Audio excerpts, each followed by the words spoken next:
Bueno, vamos sin más prolegómenos a presentar. Para mí es muy grato presentar a un colega que yo estimo mucho, pero aparte que es un amigo. Entonces, me es doblemente grato tenerlo acá con nosotros. El doctor Fernando Sicilia, abogado, especialista en Derecho Penal, es abogado de la matrícula. Para nosotros es muy importante que vengan a hablar abogados de a pie. Hasta ahora no tuvimos problemas. No. Creo que vamos a ir así. Porque vale. Bueno, entonces, Lo que tengo solución. muy bien. Gracias, Yami. Bueno, así todos saben quién es quién. Bien. Porque nos aporta otra óptica, otra forma de ver el derecho. A mí me gusta mucho escuchar profesores académicos, me gusta ver cómo los camaristas, los jueces de casación interpretan en su sentencia la realidad, pero me gusta muchísimo más venir a escuchar a un colega, porque es mucho más posible que nos veamos reflejados o que nos dé una herramienta porque nos va a pasar. Entonces, eso me parece un montón. El doctor Fernando Sicilia es docente aparte, doblemente grato porque nos gustan también los abogados que ejercen la docencia, porque entendemos que uno más de nosotros es un soldado que le quitamos al Poder Judicial adentro de la docencia, entonces refirió de esa manera, porque no es nada malo, pero por lo general los docentes, díganlo o no ustedes, son miembros del Poder Judicial. Y está bueno que haya al menos una variedad. Entonces, el doctor es docente de la UBA, es docente de la Universidad del Museo Social Argentino, ha escrito un montón de artículos y tenemos el honor también de que integre con su artículo de medida de coerción el libro Teoría y Práctica del Derecho Procesal Penal. Para quien lo ha leído, han visto cómo lo desarrolla las medidas de coerción en particular y cómo es muy crítico en la forma de aplicación de la legislación en la provincia de Buenos Aires. Así que bueno, nada, Fernando, gracias por venir. Un honor tenerte acá, así que bueno, es tuyo el auditorio. Bueno, muchas gracias, buenas tardes a todos y a todas. Bueno, entiendo que somos todos colegas. Todos colegas. Bueno, lo que les pido, por favor, es que esto sea un diálogo, no sea una clase, porque aparte, sobre todo en algo que nos toca tan de cerca y que es, creo que la raíz de los que ejercemos el derecho penal. Tiene dos líneas, las cuales son fundamentales: el conocimiento, que es el conocimiento de la causa, y la libertad. Es lo primero que siempre tenemos que resguardar cuando nos contratan. Después nos vamos siempre al fondo de la cuestión, pero lo primero es la libertad. Hoy me confirmaron un procesamiento, una causa desconocida, me han sacado lo que es, me han cambiado la calificación legal en cuanto a lo que era el transporte de estupefacientes, lo cual permitiría, en caso de recaer condena, una libertad condicional, en virtud del artículo 14 del Código Penal, pero al cliente no le importa, sigue preso. No le importa que se haya desbaratado esa hipótesis, que hayan hecho lugar a nuestra hipótesis alternativa. A ellos les interesa la libertad. Lo primero que tenemos que tener en una causa es el conocimiento de la misma, luego el conocimiento del derecho, y el tercero, buscar todas las posibilidades de tener a la persona en libertad. Dentro de este prisma, con esta mirada, decimos, bueno, ¿contra cuál les parece a ustedes hoy, hablando de una medida de coerción, teniendo una persona detenida, privada de su libertad, con cualquier tipo de medida de coerción? Porque la confusión que tenemos siempre es que una persona, una medida de coerción es simplemente una detención en un establecimiento penitenciario, y no es así. Creo que el artículo 210 del Código Procesal Penal Federal, al enumerar los tipos y las distintas medidas de coerción, nos dan un panorama de que todo ese elenco de incisos son restricciones a la libertad.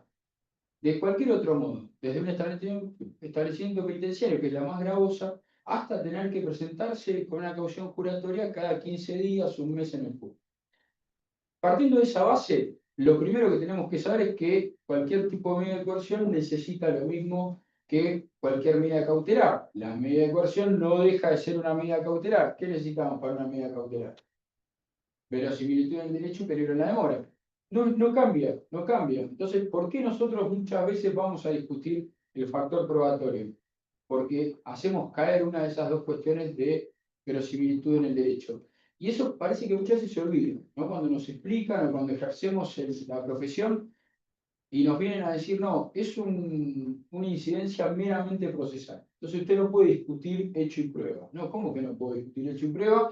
Sí, esto va a ser básicamente lo que voy a hacer caer es la verosimilitud en el derecho. Ahora vamos a avanzar en cuanto a estrategias procesales que por ahí nos convienen para no ponernos a discutir en una bolsa de saco, en un saco roto que no nos van a dar absolutamente nada, vamos a frustrarnos. Entonces, como jóvenes colegas, lo mejor que les puede pasar es no frustrarse. Les doy un adelanto. Van a perder muchísimo y van a perder, como dicen, de onda, no con la ley en la mano, ¿no? Entonces, lo primero que tenemos que pensar es que cualquier tipo de coerción, medida de coerción, choca contra un principio fundamental. ¿Cuál es? El principio que se les ocurre que una persona que está encerrada con prisión preventiva, con una medida cautelar, que hablamos de todas las ramas del derecho, en el derecho penal, ¿contra cuál principio que se les ocurre que choca de frente? Exacto, contra el principio de inocencia, ¿no? Eso es algo fundamental, porque hay que ser cuidadoso con la aplicación de la medida de coerción, porque choca con este principio en el cual descansa el derecho penal liberal. El Estado de Derecho eh, descansa y reposa sobre un estado de una presunción de inocencia. Entonces, las medidas de coerción pueden determinarse como las reales o las personales. Las personales son las que van sobre la persona, dice la palabra, en el cual se tiene que presentar, lleva una pulsera, está detenido en su casa, está detenido en un establecimiento penitenciario, y las reales son aquellas que tienen que ver sobre su patrimonio, sobre el de un tercero. Y después tenemos que ver la naturaleza de las medidas cautelares. Acá voy a decir algo que no va a gustar, pero de la cual estoy contento realmente, porque por primera vez tenemos reglas claras. Y me refiero a la ley de reiterancia delictiva. ¿No? Tenemos dos tesis y no siempre nos han mentido.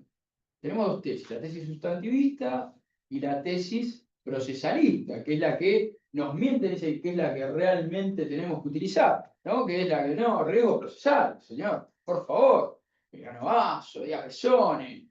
El último fallo de la Corte, si no estoy desactualizado, fue Horacio Freire que habló de. No, la Corte no se volvió a pedir desde el 2014 con respecto a esto. Ya modificado. Sí, pero básicamente, y es letra muerta, ¿no? Pero cuando nosotros vamos a la tesis sustantivista, ¿qué decimos? Bueno, es una tesis peligrosista.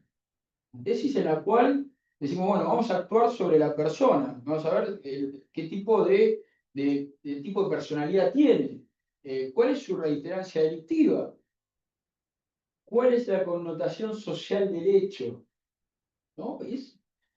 Y realmente yo les pregunto, en una causa que tenga trascendencia mediática, en la cual haya gente golpeando las manos o lo que sea en la puerta de los tribunales, ¿realmente ustedes creen que los jueces aplican la tesis procesalista? A ver, hay riesgos procesales, no, pero él se presentó con un abogado, apenas conoció la imputación, se puso a disposición, brindó un descargo. Fuimos al domicilio y lo pudimos notificar. Qué bien, de hecho lo allanamos y lo detuvimos en su domicilio. Un fenómeno.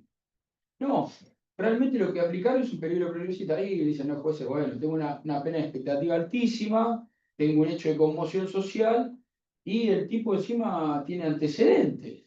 Bueno, no lo puedo largar, básicamente. Entonces, ¿por qué yo festejo la ley de reiterancia? Y todos me van a decir, nada, ¿cómo va a ser? Si un tipo garantista va a festejar la ley de reiterancia. No, sí, la festejo también porque por primera vez tenemos reglas claras. Yo lo digo hace años de que me persigo, bueno, póngame un código penal fascista, hitleriano o comunista, si lo quieren ver así, de un Estado totalitario, entonces yo me manejo con las reglas esas, pero no me vendan un código penal garantista cuando nadie lo aplica.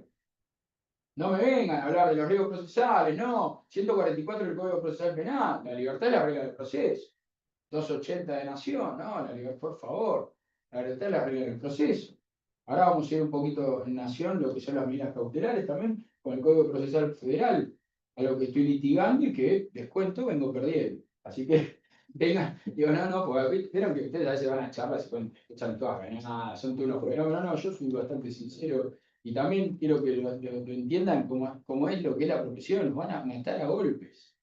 Y de otra. Y de otra. Eso es lo peor. No, pero usted votó. Si tuviste suerte de encontrar un fallo de ese tribunal en ese jugo horrible, que es una porquería en el que nadie encuentra nada, y encontraste un fallo anterior de esa misma sala de casación o de. No, bueno, el caso era distinto. Y vos te sustentás, te apalancás en ese fallo. Mire, usted dijo esto hace 6 meses. El caso era distinto, entonces, bueno, no, cada caso tiene su bemol, la particularidad va sobre el sujeto. Vieron que ustedes, ahora vamos a hablar un poquito de más, vamos a lo práctico, ¿no? Me parece un poco más importante. Bueno, y después tenemos la tesis sustantivista, tenemos una ley de reiterancia en la cual hoy sí nos dicen, no, mire, si usted tiene tantas causas penales, eso es un indicio de peligrosismo, es un indicio, por eso yo le puedo aplicar la prisión preventiva. Sea hurto, o sea, no sé, homicidio, ¿no? Por ejemplo, o sea, no hay un distingo, ¿no? de gravedad. ¿Y qué hablamos de gravedad? Uno siempre cuando busca gravedad va a los bienes jurídicos tutelados, va a los montos de pena, los cuales el legislador ha intentado decir, bueno, esto me importa más proteger, este es un bien jurídico, ¿no? Sin entrar en la teoría del funcionalismo, de bueno, que el problema es el quebrantamiento al orden jurídico, salimos de lo que es el bien jurídico tutelado, y hablamos de un orden jurídico en general, en el cual pareciera no importar el hecho, ¿no? Y hay una mezcla terrible con los alemanes, porque les encanta citar a los alemanes, pero no los aplican al caso concreto. Bueno, y después sí nos vamos a la tesis procesalista, en la cual ahí vamos a los viejos y conocidos y queridos riesgos procesales, los que supuestamente son los únicos válidos para aplicar una medida de coerción, que son el riesgo de fuga y el entorpecimiento de la investigación. En el Código Procesal Penal de la provincia lo tenemos en el artículo 148, el cual nos va a dar las pautas para el cual uno va a tener que ir desmenuzando y desbaratando esas hipótesis de peligro de fuga o entorpecimiento de la investigación. Peligro de fuga mediante el arraigo, mediante la conducta procesal y lamentablemente con la pena expectativa de lo que se puede esperar del proceso. En Peirano Bayo, la Corte Interamericana dijo, no, miren, cuando ustedes van a hablar de pena expectativa, siempre hay que estar al mínimo, ¿no? Entonces, cuando muchas veces sucede que en el caso de concursos reales, tenemos un mínimo, vamos a suponer, un robo en poblado en banda, con 2 estafas, en concurso real con una aportación de arma de uso civil. Y el mínimo mayor sería el de 3 años. Pero el máximo es un montón. Eso no se me sale mal. Claro, entonces dice, no, mire, la pena en expectativa. La pena en expectativa nunca va a ser de ejecución condicional. Entonces nos encontramos ante 2 problemas. Que un juez de garantías, con todo el respeto del medio, se mete en la mensuración posible de pena que tiene que hacer un juez de tribunal oral mediante la inmediación en base a los parámetros de los artículos 40 y 41 del Código Penal. Y el segundo escollo que vamos a encontrar es que la Corte Interamericana, no sé por qué me tiré el agua, la Corte Interamericana dice, no, esperen, la Comisión Interamericana, perdón, dice, esperen, cuando ustedes van a contar como pena en expectativa, siempre tienen que empezar por el mínimo. En este caso sería 3 años. La pena en expectativa que debería tener, como es una medida cautelar, la importancia de tener encerrada a una persona previo a una condena dictada en legal forma, pasada por la autoridad de cosas juzgadas, lo tenemos preso, ¿no?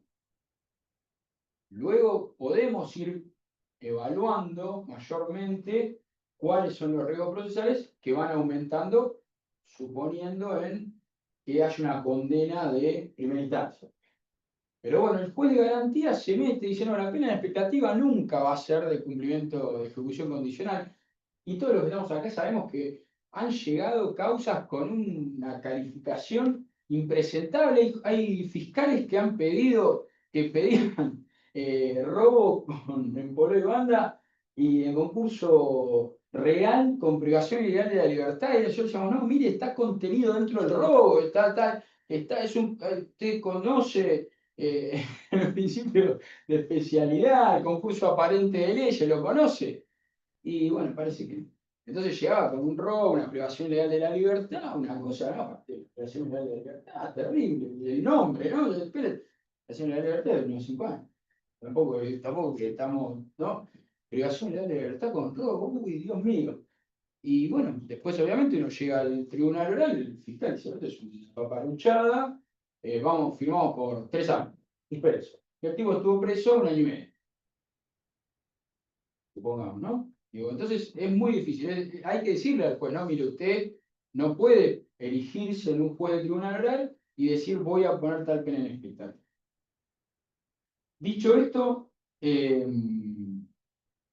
siempre tenemos que pensar, decir, ¿cómo esto en la práctica? En la práctica no tenemos que poner planchas y planchas y planchas que ya conoce todo el mundo de fallos.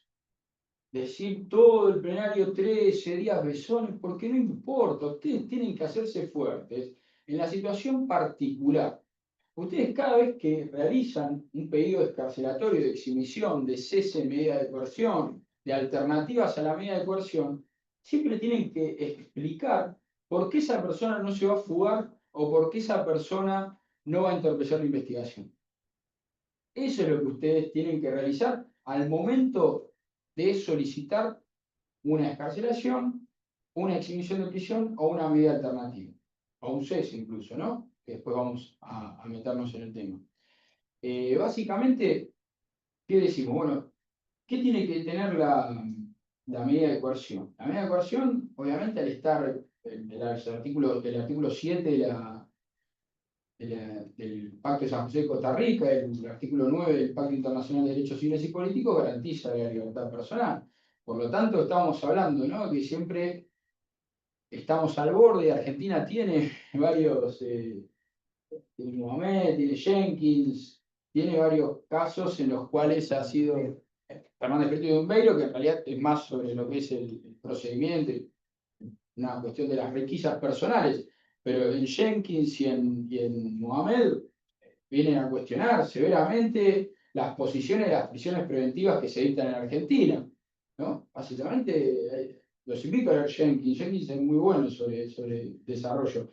Lamentablemente a los jueces no les importa. ¿Saben por qué no les importa? Porque ellos no tienen consecuencias nunca. Es más disparatado una jueza berreta que está pidiendo que quiere ser estrella de televisión que un juez que deja preso a una persona 50 años. Las dos son escandalosas, las dos son escandalosas. Pero ¿quién va a juicio político? La jueza Faraute, no va el juez bizarro, esperpento jurídico que aplica prisiones preventivas como caramelos o años y bueno, que se arregle casación. No, siempre pasa eso. Y lo más importante, cuando se desobedece constantemente los parámetros de la Corte Interamericana, Argentina entra en desobediencia. Pero a los jueces no les importa, pues seguramente cuando ese caso llegue a la Corte Interamericana, si es que la Corte Interamericana resuelve sobre el tema, pues, un certiorario, va agarrando y dice, bueno, ahora voy a tomar tantos casos de prisión preventiva, ahora voy a hablar de derechos indígenas, de pueblos originarios, voy a hablar de derechos económicos y bueno, y va sacando fallos. Entonces sacó Fernández Prieto y Tumbeiro, salió en el 2019, y el fallo, que si no me equivoco era del 90, 91, 98 y 2009, sí. y había salido negativo. Sí. Por eso llegó a la Corte Interamericana. Imagínense, casi 20 años para llegar. Esos jueces que votaron Fernández Prieto y Tumbeiro, imagínense los de primera instancia, o los de Cámara. Porque acá nadie paga responsabilidades. Nadie, absolutamente nadie paga responsabilidades por meter presa a la gente. Si lo pagan, si lo largan. Ahí sí tenemos problemas. Si acá no vengo a hacer un loas a que todo el mundo quede en libertad, no, la gente tiene que pagar consecuencias y realmente hay riesgos procesales, pero díganmelos, analicémoslos realmente. Explíquenme cómo a nosotros se nos exige explicar por qué esa persona no se va a fugar. Cuando tenemos la presunción de inocencia de nuestro lado, cuando la carga probatoria es de la acusación, a mí también me tenés que explicar, más allá de lo que es la pena en expectativa, por qué esa persona se va a fugar. Volviendo, recapitulando. ¿Qué tiene importante esto? Volvemos a lo que es una medida cautelar. La verosimilitud del derecho y el peligro de la demora. El peligro de la demora, ustedes lo van a ver en esta tesis procesalista. Bueno, a ver, ¿puede interrumpir la investigación? ¿Cómo puede interrumpir? Se va a ir.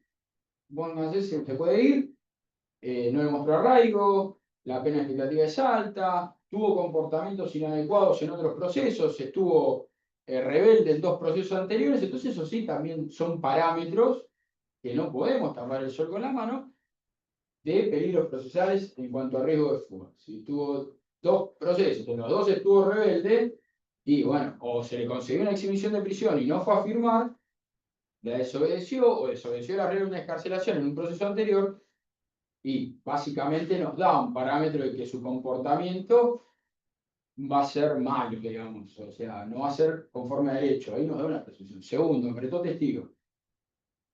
Tengo mensaje de WhatsApp donde antes de hacer la denuncia, si vos denunciaste, mato, caso de abuso, casos a veces de género, en los cuales el agresor, digo, si como digo, no coincidimos en mucho con Diego, pero a veces en mucho, muy mal enfoque de lo que es son las defensas en cuestiones de género, pero a veces hay cada personaje, que son la gran mayoría, ¿no? Básicamente, que amenazan. Hay indefendibles. Sí, no, Algunos indefendibles. no, y aparte hay una discusión en torno a esto que ahora sacamos a debate, ¿no? De lo que es. Jordi Ferrer Beltrán, en cuanto al razonamiento probatorio, dice: ¿qué acepta la sociedad? Con menor estándar probatorio, más culpables presos. Con mayores estándares probatorios, más culpables sueltos. Entonces, ¿qué aceptamos como sociedad? Entonces, en ciertos ítems, en ciertas cuestiones de política criminal, ¿qué aceptamos como sociedad? En género. Y la pena es en expectativa. Y sí, pero el pibe pasa 2 meses preso, sí, está mal, pero si después la mata, ahí sí que no hay un punto de retorno. Entonces, a veces la aplicación de las medidas cautelares, y sobre todo con el comportamiento del imputado, eso es, tampoco podemos a veces gastar pólvora en chimango y realmente jugarnos a meter una excarcelación para cansar al juzgado, para que después cuando llegue el momento del dictado de la prisión preventiva, nosotros apelemos y ya tenga, el juez se sienta bancado por la Cámara. Entonces, vamos a pelear en el terreno que realmente tenemos que pelear, ¿no? Y ahí es donde decimos, bueno, voy a decir, me da para pedir una excarcelación. Me da para pedir una excarcelación. O sea que es una medida. Antes teníamos fiscales objetivos y corajudos que te largaban por el 161. El fiscal te indagaba, decía, bueno, no voy a pedir la prisión preventiva, realmente es un encubrimiento, un robo simple, un robo en poblado y banda, no voy a pedir la prisión preventiva. Hoy básicamente te dejan preso y te obligan a pedir una excarcelación, porque el fiscal dice que se arregle el juez, y olvidan su rol objetivo y de legalidad, incluso en su viso de legalidad. Entonces, nosotros tenemos que recurrir y pedir una excarcelación a un juez. Vamos a suponer un caso fácil, ¿no? Un caso en los cuales no se convalidó la detención, también decimos, pucha, ¿no? Porque también eso pasa por el primer tamiz del juez. El fiscal lo detiene, pide la convalidación de esa detención, ahora nos vamos a meter en eso, y el juez convalida la detención. Eso sí, ya ahí nos obliga a nosotros a pedir una excarcelación. Ahora, vamos a pedir una excarcelación por más que tenga arraigo, que los hijos vayan al colegio, que sea el único sostén de familia por un homicidio agravado. Vamos realmente, digo, vamos a frustrarnos pidiendo una excarcelación que hay una gran probabilidad de que no nos lo den, o vamos a meternos en la pelea para decirle al tipo, aguantate un mes, que voy a juntar pruebas y en la audiencia del 168 bis, cuando el fiscal pida la prisión preventiva, yo voy a combatir.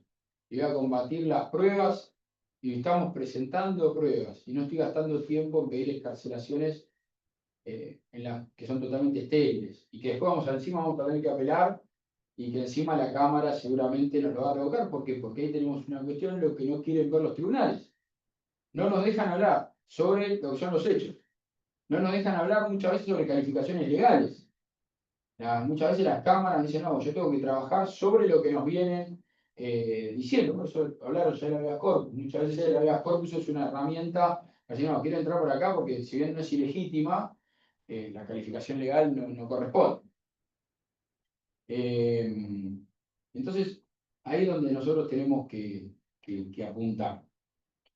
Y tenemos todos los supuestos de medida de coerción, de privación de la libertad. Nosotros tenemos que trabajar siempre, ¿no?, sobre la excepcionalidad. La prisión preventiva es excepcional, el Código lo dice, la Constitución lo dice, las convenciones internacionales lo dicen, la misma Corte Interamericana lo dice, que solo tiene que ser mediante riesgos procesales fundados. Zona que tiene que transitar el proceso en libertad, sobre todo la Comisión Americana y la Corte Interamericana entienden que la tardanza en resolver los procesos no es culpa de los imputados. ¿No? Pero ahora vieron, pasó esto de la ruta del dinero acá, que se tuvieron que presentar todos a detención, pero porque la sentencia estaba firme. Mientras tanto, estuvieron en libertad. Más allá que ahora puedan pedir una prisión domiciliaria. Entonces tiene que ser excepcional. Tiene que ser excepcional porque la libertad es la regla durante el proceso. El proceso penal, ustedes saben cuándo queda firme una sentencia. Ahí vale equivocarse. Lo peor es no hablar. Si van a hacer penal, es un proceso oral. Vamos a un proceso oral, así que tienen que hablar. Se agotan todas las vías posibles. Exacto. Cuando se rechaza la queja en la Corte Suprema, hay un fallo llamado la Ariaga, que eso es cuando dice que se adquiere firmeza. Muchos jueces dicen, no, ya con el doble conforme, con casación, ya está, no tengo la condena firme, pero los riesgos procesales son muchísimo más altos, te detengo. Te mandan a detener generalmente con el rechazo del recurso de casación, lo que no me parece tampoco descabellado. En el Código Procesal Civil y Consejo de la Nación, cuando vos tenés dos sentencias confirmatorias, te permiten ejecutar la sentencia, Claro. dando garantías. Así que, digamos, es coherente, digamos, con lo que pensó el legislador. El Fuero Civil, el Fuero Penal, pero el legislador a nivel federal dijo, este es el criterio. Claro. Hemos confirmado, doble conforme, vamos para adelante. No, porque aparte son la garantía, lo que no dice la Convención Americana es, tengo que ser el derecho a tener un recurso simple, sencillo, eficaz ante un órgano superior que revise, habla de condena, ¿no? Pero después en el fallo Abela dice, bueno, sí, la condena, pero todos los actos procesales importantes tienen derecho al recurso. La Corte, ahora con 10, el ICAO y todo eso, sacaron lo que es la apelación horizontal en lo que es nación, porque ¿qué pasaba? Te aplicaba Cámara te sobreseían, y Cámara te procesaba y automáticamente quedabas con procesamiento firme, no tenías derecho a una vía de recurso. Básicamente, nosotros lo que tenemos que buscar es la forma que también vamos a hablar, y háganme acordar cualquier cosa, el Petro 31 para las exhibiciones de prisiones, que los jueces de facto derogaron una norma, es buenísimo. Yo no sé, yo estudié en otra facultad, en otro país, no sé, pero a mí me enseñaron que las normas las emanaban de los legisladores y en todo caso tenían que decretar la inconstitucionalidad de dicha norma, no de derogarla de facto. Pero bueno, entonces, sabemos que la prisión preventiva o las medidas de coerción tienen que ser excepcionales, tienen que ser proporcionales con el fin buscado. Bueno, la proporcionalidad es un elemento muy importante asociado a la razonabilidad de la medida de coerción. Es decir, no podemos, por eso el código en el artículo 151 no permite una orden de detención cuando entre el mínimo y el máximo se promedia en 3 años. ¿Por qué? Porque ahí ya deja de ser proporcional, porque la pena esperada, el mal que sufre el individuo no puede ser mayor a la pena esperada por el sujeto. Podemos decir, bueno, tipo puede tener una pena en suspenso, detenerlo preventivamente. Tiene que ser algo racional, tiene que ser proporcional entre el fin buscado y esta medida de coerción, como esta persona está privada de su libertad. Y lo más importante también, y para eso podemos utilizar 2 vías nuestro código procesal, que es meter otra excarcelación, o el cese de la medida de coerción. ¿Por qué? Porque tiene que ser revisada la medida de coerción. Cada cierto tiempo pueden desaparecer los riesgos que llevaron a dictar tal medida. Entonces, eso es algo importante. Ustedes no es que les rechazaron una excarcelación, le dictaron la prisión preventiva, la confirmaron y ustedes nunca más, hasta que termine el juicio, van a tener tipo detenido. No, ustedes pueden pedir un cese por el artículo 147, que es una nueva valoración probatoria que, digo, lamentablemente está muy poco explorada por los jueces y también por nuestros colegas. Hacer una nueva valoración probatoria, y ustedes saben que la prisión preventiva, el fiscal tiene 15 días más 15 días para solicitarla, pero luego muchas veces llega con lo justo, el juez convalida la prisión preventiva, pero sigue investigando, y ustedes también no pudieron producir las medidas de prueba de descargo, hicieron una defensa activa y utilizan el mecanismo del cese de la prisión preventiva, y lo utilizan porque la verosimilitud del derecho, es decir, la cuestión probatoria ha caído, por lo cual a menor grado de sospecha, menor intensidad de la medida de coerción, entonces podrían solicitar un cese, o que también los riesgos procesales han variado. Estos riesgos procesales que fueron merituados este primer mes, en la cual la medida de coerción tampoco lucía desproporcionada, dice, bueno, lleva un mes detenido, tampoco es que lleva tanto tiempo, luego de 6 meses, 8 meses, 10 meses, en los cuales los teléfonos fueron peritados, dicen, vamos a suponer que los jueces dicen, no, miren, faltan medidas de prueba, realizar, podría amenazar testigos, podría hacer desaparecer medios de prueba. Bueno, listo, se peritó todo. Bueno, usted me dijo, señor juez, me denegó la excarcelación porque podía haber pasado todo esto. Bueno, mire, ya se peritó, los elementos secuestrados que faltan peritar están en poder de la policía, por lo tanto, mi defendido no tendría los medios para entrar a la departamental, matar a todos los policías y llevarse el teléfono que fuera secuestrado. Por lo tanto, esa medida de coerción que usted justificó en base a esto, hoy ya se dio y por lo tanto debe hacerse lugar a la excarcelación, por ejemplo, al cese de la medida de coerción.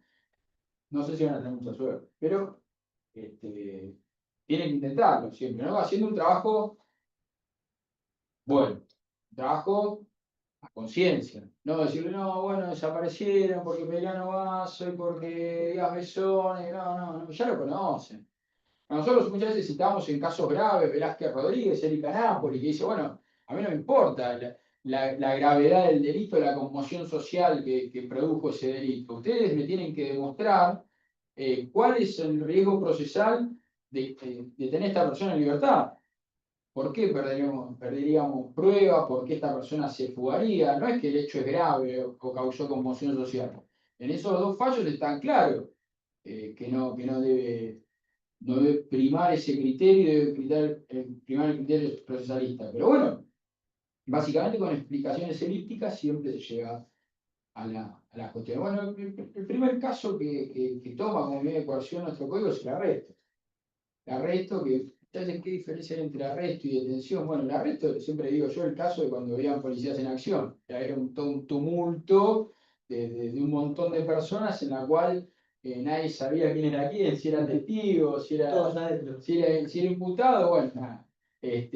Ahí básicamente, no me acuerdo bien las horas, así que voy a aprender a recurrir al machete. Está en el 140, está 12 horas más 6. Tiene el fiscal, cuando dice, bueno, yo no sé quién es testigo, quién es imputado, quién es quién. Entonces, 12 horas van a estar con arresto, hasta que podamos ir determinando qué rol tuvo cada uno. Eso tiene que ser 12 horas más 6, máximo. ¿Los larga o los indaga? Alguna de las dos tiene que tomar una tesitura. Y está bien, ¿no? Porque tiene que ser lo que dice Schiavo, todo que tiene que ser en los momentos iniciales de la investigación de un hecho, varias personas presentes sin poder individualizar a los autores y peligro de la investigación. ¿No? Esto es lo que hablamos, digo, en el caso de policía de acción. En el caso de policía de acción, todos peleándose, los vecinos, lío, este le pegó, no, fue el otro, se defendió, todo. la mecánica en la que suceden la mayoría de los hechos en las barriadas, en las cuales hay bandos. Sí, sí, básicamente ahí es una de las cuestiones donde tiene que determinar, aparece la policía, lío, unos se van corriendo, otros aparecen, bueno, y ahí es donde van a ir tomando las cuestiones, y eso es importante, el momento donde a veces la gente no entiende que tiene que contratar a un abogado, porque ese es un momento determinante. Para decir, no, mire, yo soy testigo, yo no soy imputado, yo no le pegué, ¿por qué? Porque todo eso es para llevarlo al fiscal, para poder exponer y para pedirle al juez eventualmente que no convalide la orden de detención en ese primer momento. Nosotros siempre llegamos con la orden de detención está convalidada, la verdad es eso. Llegamos para ser indagado, con los tipos para ser indagados. Y es muy difícil que un abogado confronte esa orden de detención, porque es raro que estemos desde el primer momento. Eso también es un problema que tenemos. ¿Por qué? Porque nosotros decimos, bueno, mire, la detención es ilegal. La detención es ilegal por tal y cual motivo. Lo planteamos en incidencia durante el proceso. Y el tipo está detenido y el juez de garantías o la jueza de garantías dice, no, mire, yo convalidé la detención de esta forma. Yo no me puedo decir, yo tenía estos elementos, ¿por qué no me lo dijo antes? Digo, más allá de que las nulidades, pues, lo hablarán en otro momento, pueden ser planteadas hasta el final de la instrucción, lo cierto es que un juez o una jueza no les va a decir, sí, me contradigo, tenía los actos propios, si yo dije una cosa, los 3 días no puedo decir con los mismos elementos algo distinto. Aparte estaría prevaricando. A mí me lo dijo un juez, una vez me dijo, la verdad se me pasó, me dijo, le doy una domiciliaria porque se me pasó. Pero si yo le doy la razón a usted y le doy la nulidad, estoy prevaricando. La verdad no lo vi, estaba de turno, bla, bla, bla. Entonces por eso es importante la primera intervención, porque ustedes también, si ven algo raro, tienen que oponerse. Obviamente no les va a gustar trabajar un fin de semana a la noche, porque esa convalidación de la detención tiene que ser en 48 horas. Pero van a tener que oponerse, si no, esto, señor juez, es ilegal, no la convalide. O no convalide los elementos secuestrados, porque la requisa no cumplió con los estándares de Fernández Prieto y Tumbeiro. Y ahí estamos hablando de que la persona, entramos a la primera medida de coerción, que es la detención, ¿no? Previamente tenemos la aprehensión que es la que se da generalmente en flagrancia, cuasi flagrancia o flagrancia presunta, sobre todo en la flagrancia, es el delito por excelencia de la medida, por excelencia en la cual el imputado es detenido, porque lo encuentran en el momento del hecho, o instantes posteriores, o en persecución, o escapándose, o con cosas que tengan que ver con el hecho delictivo. Eso es la flagrancia, la cuasi flagrancia y la flagrancia presunta. En el momento del hecho, flagrancia. La gran mayoría de los hechos son tentados, excepto que sean varios y algunos se haya podido disponer de la cosa. Esto también es importante en la intervención de ustedes. Porque ustedes van a discutir, no, mire, no está consumado este delito está tentado, o no tuvo por de disposición, que es lo importante, nos reduce la pena de 1/3 de la mitad. ¿No? La mitad del mínimo, 1/3 del máximo de la pena, por lo cual esa pena en expectativa, la pena podría ser dejada en suspenso. Por lo tanto, nosotros citando Esquilario, decimos, no, mire, por regla, las penas de menos de 3 años o menos son en suspenso. Si bien el artículo 26 dice que tiene que ser fundado, ¿por qué va a ser en suspenso? No. Porque la Corte dijo en Esquilario que las penas cortas no sirven con el fin social rehabilitador, resocializador. Entonces, como la pena, al ser tentado, un delito tentado, pónganse un robo con arma. No con arma de fuego, con arma. El mínimo es de 5, el máximo son 15. Tentado les quedan 2,5, lo cual la pena a priori podría ser dejada en suspenso, sin olvidarnos, sin entrar en la gravedad del hecho, la cantidad de los probabilidades intervinientes, la violencia ejercida, digo, sin entrar en esos parámetros que también pueden ser valorativos, nos sirve para hacer una pelea un poco más justa. O el otro caso típico, el de la aportación de un arma de guerra y una tenencia. Difieren drásticamente. Normalmente en 2 años la tenencia y la aportación son 3 y 6. Porque el legislador tuvo A propósito, Sí, le puso sí. 6 más como para decir Para listo. decir, El mínimo está arriba. el famoso delito no excarcelable. Y bueno, ese es la primera cuestión en la cual se puede detener una persona cuando está sorprendido en flagrancia, al que fuera estando legalmente detenido, cuando una situación de urgencia que se peligro en la demora. Pero el caso típico de aprehensión es el de delito de flagrancia. No los otros, en Ciudad de Buenos Aires se escapan, los presos no los agarran, así que... Las han aplicado y hemos tenido que pelearla para decir esto es un encubrimiento, Sí, no es una flagrancia. claro. O sea, vos lo encontraste con la cosa del delito, pero no lo podés conectar. Es un encubrimiento. Claro, ¿Qué te quieren aplicar? Que es un delito más grave que flagrancia. sí. Bueno, por eso la pelea, esto es lo importante, la pelea del abogado defensor los primeros en los albores de la causa.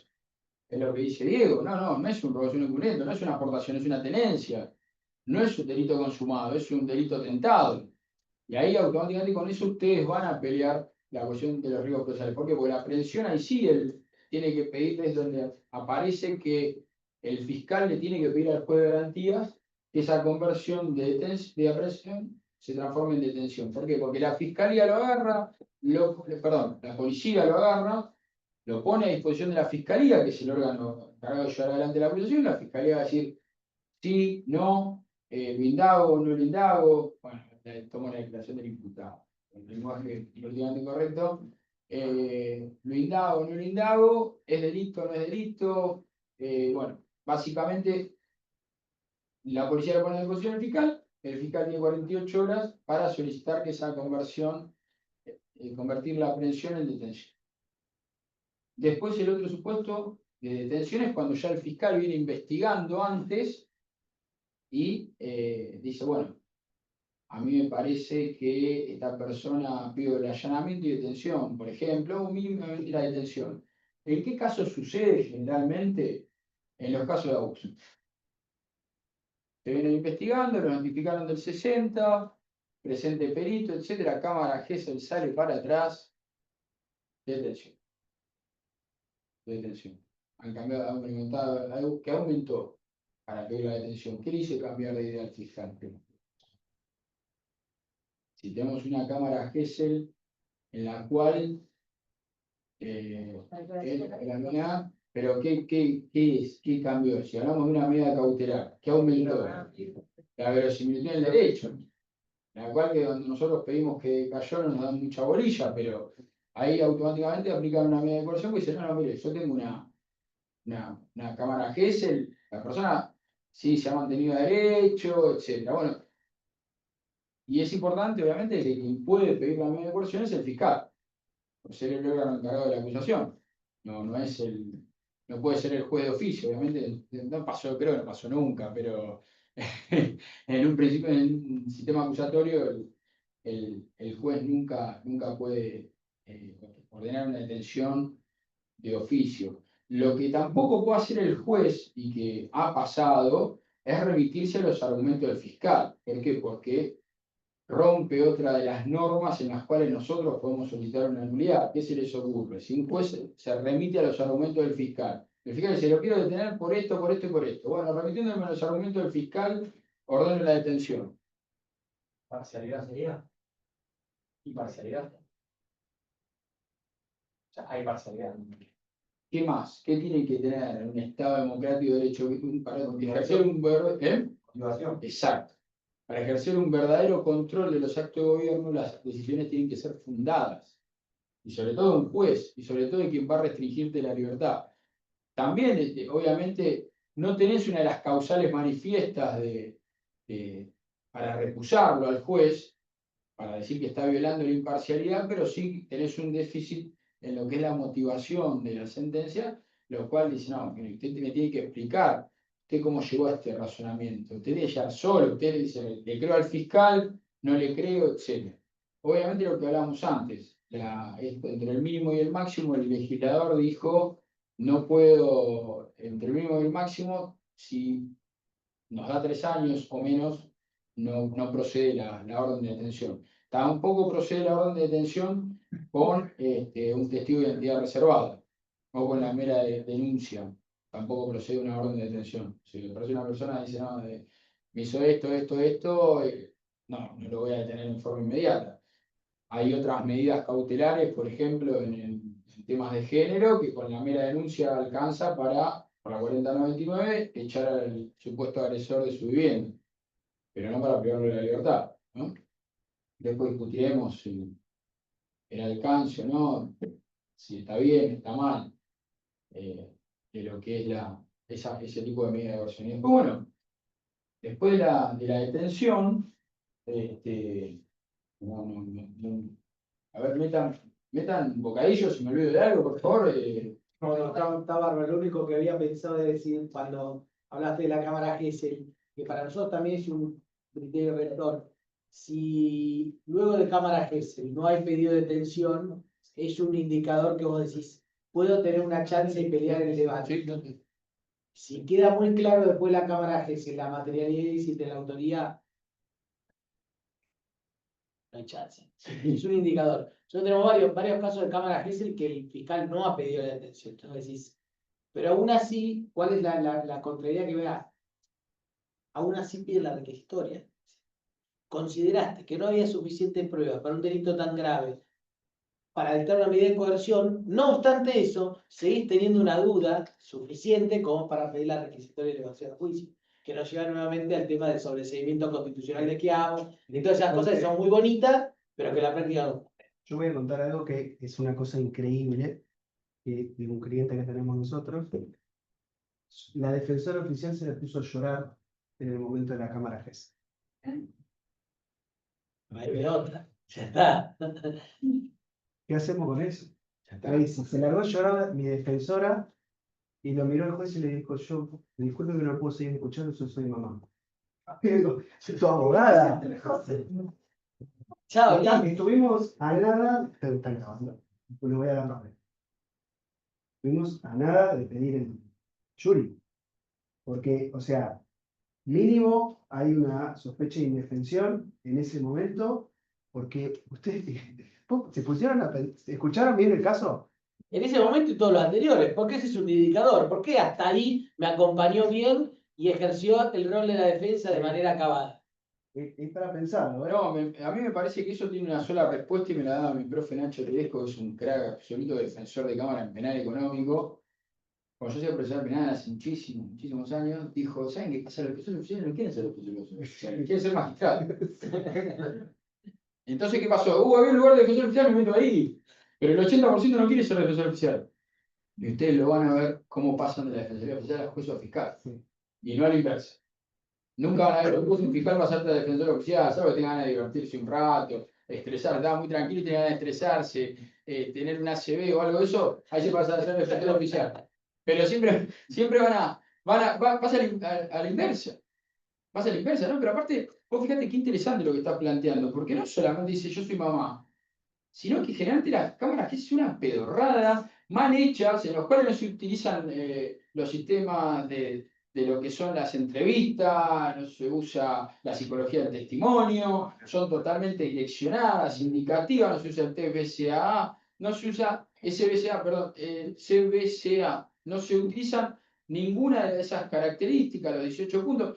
A nadie le interesa y se le pone a llevar la defensora oficial, te tiene que matar. Porque vos después tenés que criticar esa pericia, porque si, mira, fue indicativa, le hizo preguntas, la direccionó en el testimonio. No te crees ni tu defensora. La defensora no formuló ningún tipo de pregunta. No, nada. Pero ahí en ese caso, ¿qué hace con la defensora que La persona que no ejerce su derecho de defensa Ese es un chiste. una situación de cámara, eso que es súper compleja, lo voy a repetir además. El ¿Qué me dice ahí? defendido nuestro, cuando nos comenta esta situación, nos dice, yo no lo podía creer, porque la que estaba sentada al lado mío, que se suponía que tenía que hacer preguntas, todo, y si en un momento se largó a llorar y lo mira el juez, y le digo, y en ese momento no se te prendió de la parita decir, si mi abogada está llorando, tengo que pedir que esto se suspenda. ¿No? ¿No? Mal Bueno, ahí está esa. Mal el juez. Yo opino lo mismo. Tendría que haber suspendido. Igualmente cualquiera podría haber pedido la suspensión, o sea, no solo el juez, el fiscal mismo puede pedir. El juez de Sí, garantía pero debe, porque el juez es juez si advierte- de garantía. Claro, si advierte No es un juez de juicio, no condena. Su rol es otro. Sí. No lo cumplen. Y ahí en el caso de que salga mal, por ejemplo, la cámara de juicio, planteo de nulidad lo puedes hacer, ¿o no? Sí, nosotros lo agarramos mucho del juez. Pero, por ejemplo, hay jueces de etapa de juicio que si advierten indefensión por parte del colega, yo he escuchado que han frenado el debate y han llamado a las partes para decir, miren, está pasando esto. Pero este caso no, es una cosa increíble. Pero fíjense, ¿qué opinan ustedes? Nosotros estuvimos pensando seriamente en el jury, porque fíjense que la cámara Gesell en este caso va a ser el elemento mayor. Objetivo número uno. Sí, Más allá que después nos digan que no puede basarse una prisión preventiva, una medida de coerción en supuestos indicios de responsabilidad, sino en los meros fines meramente procesales. La Cámara Gesell es la prueba de oro para las acusaciones, ¿no? Ahora tengo un caso que es muy gracioso, ya tengo mi alegato, son 3 líneas. Y si lo juro, son 3 líneas, y después hago una pausa y voy a decir, para no dejar en estado de indefensión a mi asistido, voy a ir a la valoración de la prueba.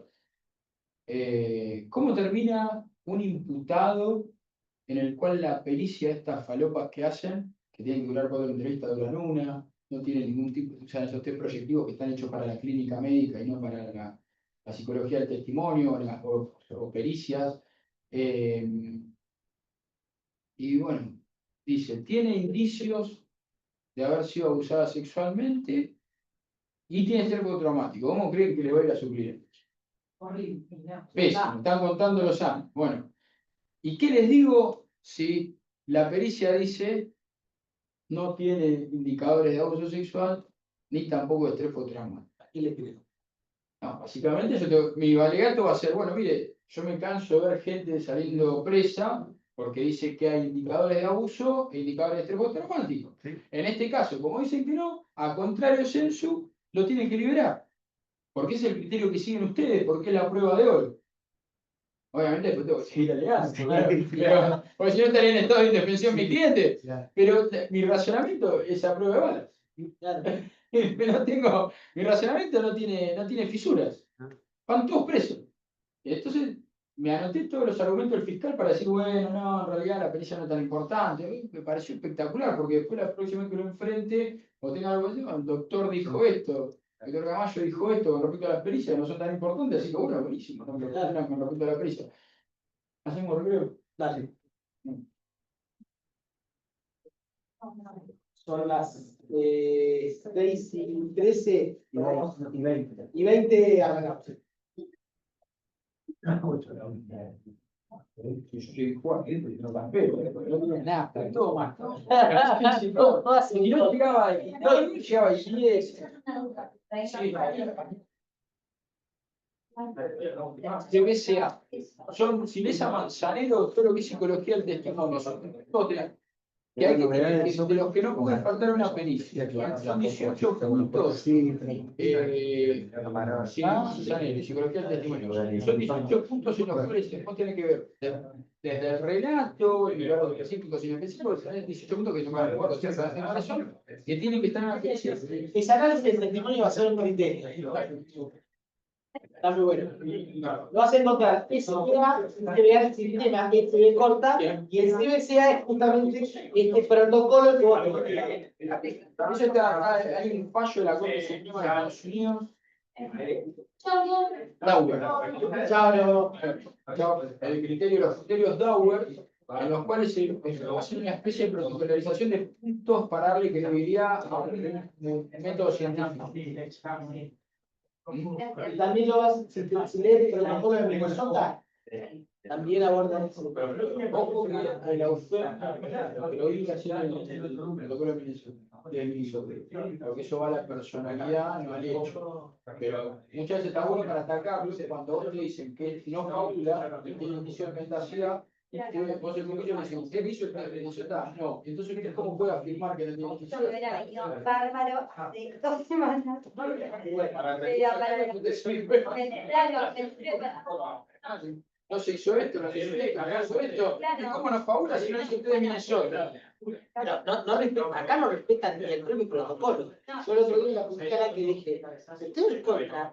No me quiero meter en teorías nuevas, que no son nuevas porque tienen 20, 30 años, pero para ustedes son nuevas. No me quiero meter en esto. Me meto en el protocolo, no respetan el protocolo UNICEF, no respetan el protocolo de la Corte, porque dice esto. Usted no puede hacer esa pregunta porque es indicativa. Usted tiene que invitarlo a hablar. Hable. Hablar. Usted no es el protagonista. El protagonista es el niño. se viene la Pero el testimonio y te habla como si estuviera Y cuando viene una psicóloga, que es psicóloga de parte, y es psicóloga clínica, y quiere hacer un rol policial, venga para otra cosa. No, El clínico los test trata, son clínicos, no son periciales. el clínico trata de curar, si podemos decir curar, el psicólogo. Pero no trata de buscar una verdad. Sí, Suárez de Lima. Sí, esa chavala Suárez es muy bueno, un tema que está muy quemado, y por hoy toda la gente de salud activa esa gente de frente con pistola. Ellos hacen un kiosco, le ponen.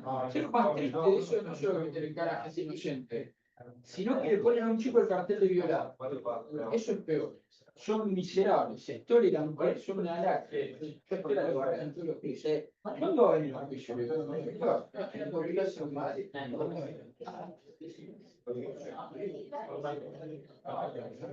Lo que tiene que estar un poco, yo me di cuenta que del otro lado está un poquito cerrado la vena para y lo bueno es que se están yendo para el otro lado, entonces, y todas las denuncias son falsas, y todo lo, o sea, es correcto que no todas las denuncias de abuso, pero que no las denuncias son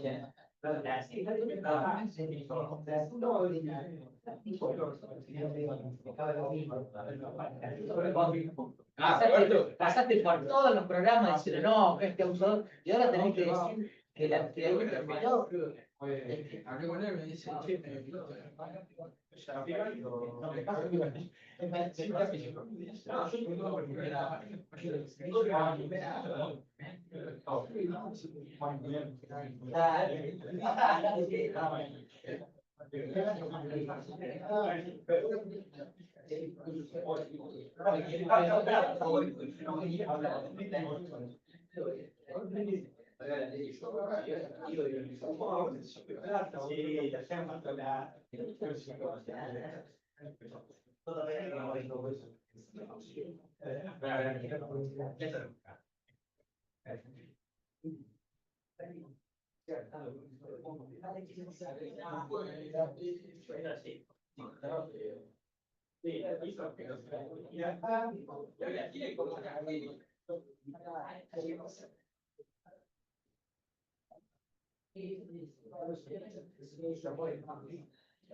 Yo quería solamente que no, eso seríamos un ex país.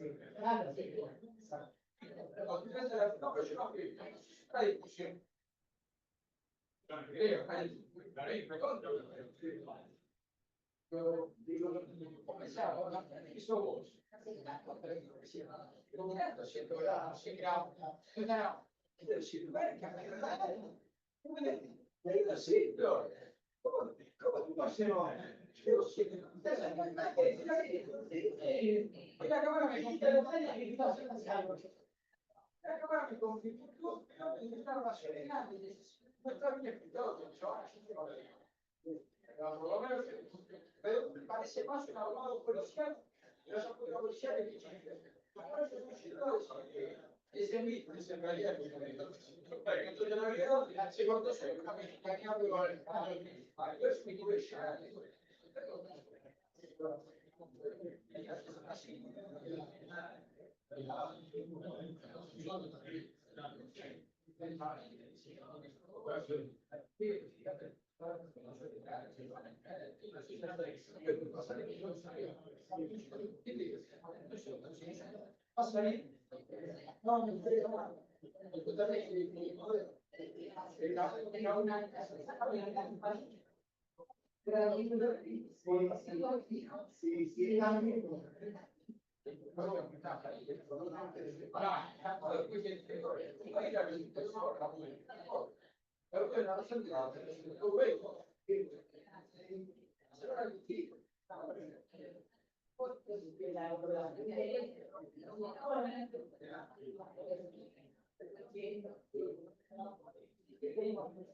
Voy a mirar a la gente así, chica.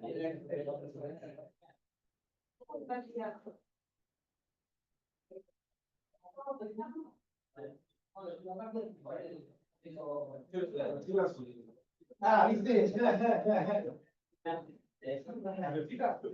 Hay que hacer un asado. Hay que hacer un asado. Un asado de cierre de curso. Podemos hacer algo.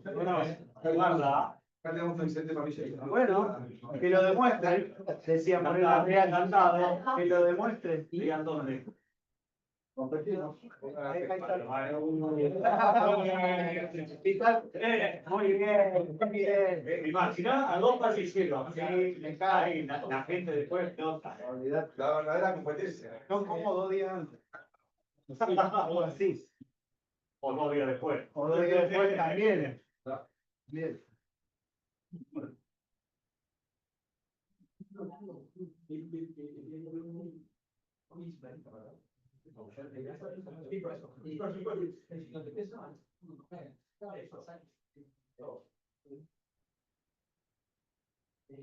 Es genial, que vos decís que cuando utilizan un argumento para condenarte, no, es evidente. Ahora vos con ese mismo argumento, decís, bueno, no existe, ante la ausencia de ese elemento, absuélvame.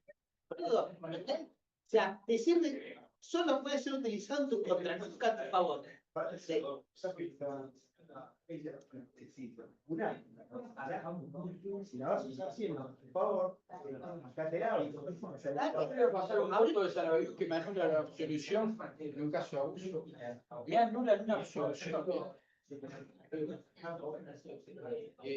Ahora vamos a hacer también una nota de tanto fallo de yo tengo uno. Anula a Nacho Raca. Raca está en Barcelona Nacional todavía. Anula de Mercedes 3. Dice, primero no me trajo nada, ni una pericia, nada me trajo.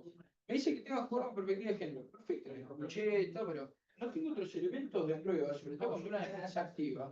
Nosotros también hubo una absolución en un caso, perdimos a un poco para Miami.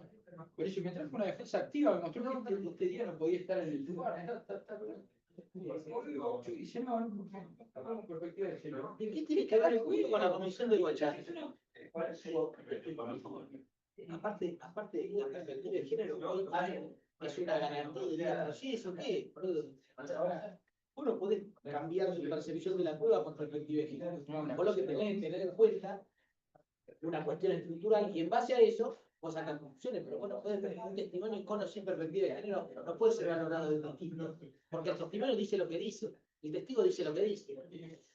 La parte es difícil, mira, yo tengo un juicio ahora que seguro ya lo he condenado, soy un médico, la mina quemada, toda la pierna, todo, la entrepierna.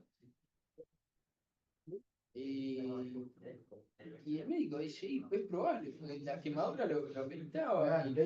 Y son sensaciones, eso que hace manos de un tipo que, a ver si te crea a vos o le crea a mí. Claro, no hay objetividad, Es terrible, es terrible. El médico me dice, le levanté la mina había tenido una bolsa anterior. Entonces yo sé cómo llegar, yo sé cuándo me quiere conocer. Me conoció. Pero bueno, ahora te cuento el lado B. Estamos al mismo tiempo en una causa en capital porque es una amiga que se la Roma se la chupó. No, bueno, que le quedan re bien. Le quedaron tan bien que dijo loco. Esto es un espectáculo. pero bueno. Mirá cómo me quedó esto. Sí, crack. Bueno, vamos a seguir así. Les pido que participen y me interrumpan. Porque si no me aburro y pierdo la voz aparte. Y después empiezo a terminar hablando de cualquier cosa menos a lo que viene a hablar. Así que interrúmpanme, vuélvanme al tema, pregunten. Si digo alguna cosa que es errónea o consideran errónea, háganmelo saber, no soy un erudito, yo aprendo muchísimo del intercambio. Yo tengo constante aprendizaje. Muchos colegas, y les voy a contar una anécdota, no voy a decir el apellido, pero si alguna vez van por Moreno, los van a conocer, que usan todos trajes multicolores, literal. Son 7 hermanos, de los cuales 3 son abogados, y a veces cuando no llegan a las audiencias mandan a los otros hermanos que no son abogados. Han tenido muchas sanciones del Tribunal de Disciplina, y así todos como de impresentables que son, de poco apegados a la ética, pero no, pues son empresarios porque están muy poco apegados a la ética profesional, llegan tarde a los juicios, y entonces en vez de ser sancionados firman abreviados, van a ser sancionados, digo, más allá de lo que es la fiscalía. Bueno, impresentables.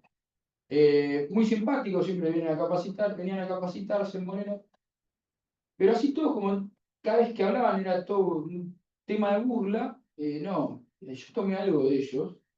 Siempre agarraban el típico, el abusador de Moreno al fondo que decía se quieren quedar con mi casa. Si ustedes vean la casa del tipo que se querían quedar, pero nadie se quiere quedar con esa casa, ¿verdad? Ni un tipo que vive en la calle se quería quedar con esa casa, pero decía se quieren quedar con mi casa. Pero ellos qué hacían de interesante, hacían un legajo de prueba.